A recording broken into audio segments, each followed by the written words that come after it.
Hello students, welcome to Vaibhav explains.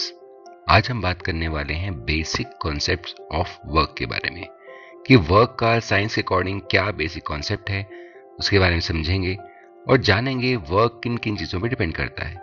चलिए शुरू करते हैं। वर्क क्या होता है स्टूडेंट्स? हम दिन भर में कई चीज़ों के लिए हम कहते हैं कि हमने कुछ काम किया है, हमने पढ़ाई बहुत कर ली, आज हमने बहुत काम किया, आज हम कहीं चले गए, वहाँ जाके हमने बहुत काम किया।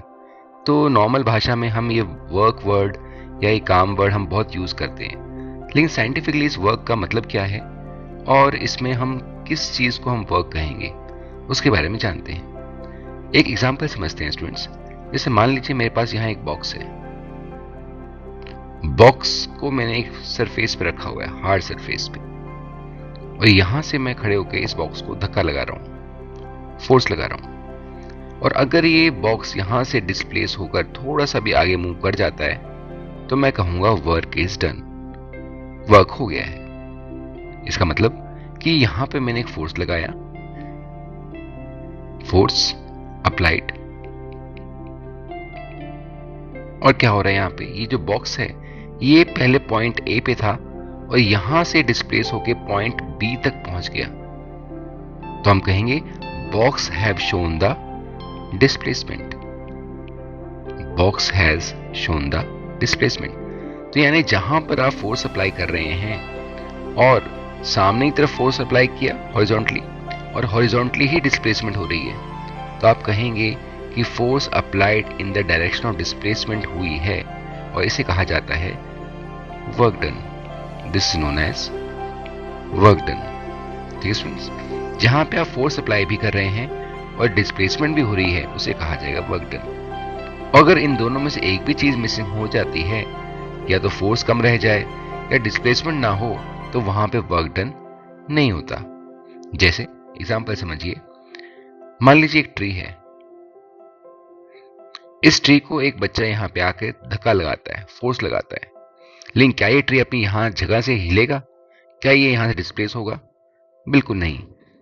इसी तरह से अगर एक वॉल है, दीवार है, और दीवार के सामने खड़े होकर मैं इसको फोर्स लगा रहा हूं वॉल के सामने, तो क्या वॉल यहां से डिस्प्लेस होगी? नहीं होगी। तो इसका मतलब आप फोर्स तो अप्लाई कर रहे हैं but there is zero displacement, zero displacement. तो जहां पे जीरो डिस्प्लेसमेंट हो गई तो आपका वर्क डन भी क्या हो जाएगा? जीरो हो जाएगा। Work done is equal to zero. क्योंकि वर्क डन हमेशा याद रखिए स्टूडेंट्स, दो बातों पर डिपेंड करता है, फोर्स मल्टीप्लाई बाय डिस्प्लेसमेंट। ठीक है स्टूडेंट, ये वर्क का फॉर्मूला होता है, work is equal to force multiply by displacement. I think आपको समझ में आ गया होगा बेसिक कॉन्सेप्ट ऑफ वर्क। अब इसकी यूनिट जान लेते हैं। यूनिट क्या होती है?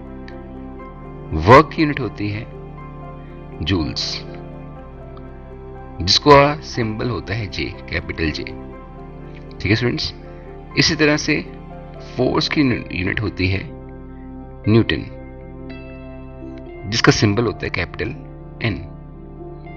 एंड डिस्प्लेसमेंट को हम मीटर्स में मेजर करते हैं, मीटर्स, स्मॉल एम। ठीक है स्टूडेंट्स, तो जब भी आप वर्क को कैलकुलेट करके निकालेंगे तो वर्क का आंसर जो भी आएगा वो आपके जूल्स में आता है, जे। ठीक है स्टूडेंट्स, तो इस तरह से वर्क हमारा अलग अलग तरीके से डिपेंड करता है फोर्स पे और डिस्प्लेसमेंट पे। इसके बारे में और भी कई बातें जानेंगे हम अगले लेक्चर में। अभी के लिए बस इतना ही। तो देखते रहिए वैभव एक्सप्लेन्स। Thank you.